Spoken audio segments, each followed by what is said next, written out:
What is a saint? Have you ever asked yourself that question? I do, because I was told when I was younger that everyone in heaven is a saint. And I want to be in heaven one day, don't you? So that must mean that I am supposed to be a saint. It's a lot of pressure, don't you think? It's a lot of pressure.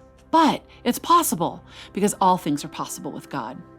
So in the Catechism, it says that the Church learns the example of holiness and recognizes the model of grace from saints, from these men and women who have lived these beautiful lives, not always easy lives.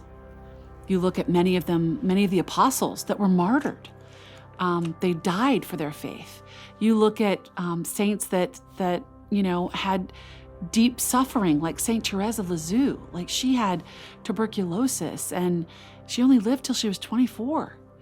So we look at these men and women of heroic virtue, and they kind of find you, right? Have you ever had a saint find you? I have. I'd like to introduce you to her. Her name is Saint Scholastica, and you might know of her because she has a very famous sibling, her brother Benedict, Saint Benedict, who began the Benedictine order, ora et labora, work and pray, right?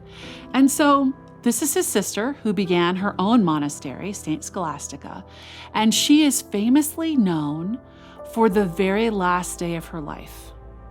Now you might think, gosh, she's just known for one day. Well, no, she lived a very holy life. With Benedict, they were raised by good and holy people. Just like you and I as parents, we want to raise our children to be good and holy people. And then Benedict started the Benedictines, and then Saint Scholastica began living with women, good and holy women, and began her own monastery. And so Saint Benedict came to visit.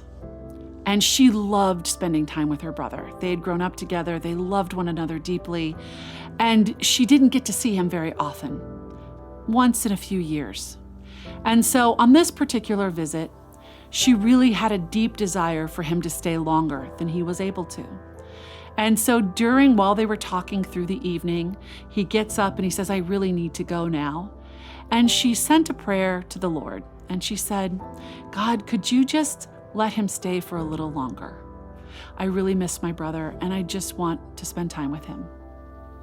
And all of a sudden, there was a storm. The wind kicked up, the rain came, and it made it impossible for Benedict to leave. And so they spent that night talking all night long in the kitchen, just reminiscing and being together. Her prayer was answered directly. The next morning, Benedict goes off to go back to his monastery. And as he's walking back to the monastery, which would take him several days, he was notified 2 or 3 days later that his beautiful sister Scholastica had passed away. To be with her brother was her last wish, so that she could spend that time together. And Benedict's last memory of his sister is this glorious night spent talking about all the things. You can just imagine what a brother and sister would talk about. Saint Scholastica's feast day is February 10th. It's the day before our church celebrates Our Lady of Lourdes on February 11th. It also happens to be my daughter's confirmation saint. Saint Scholastica was chosen by her older brother. My daughter had several disabilities and couldn't choose a saint for herself, so her big brother did.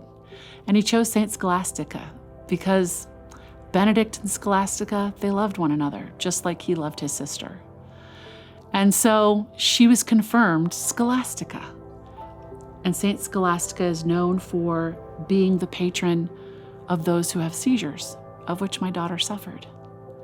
Saint Scholastica found me through my daughter. And now I have this beautiful set of siblings in heaven that I can ask prayers for. It's kind of cool, isn't it?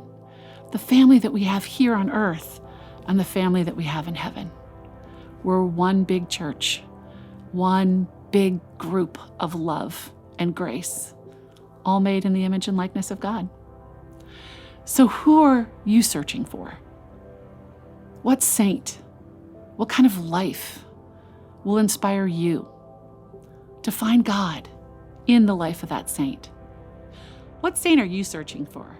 Or actually, what saint is searching for you?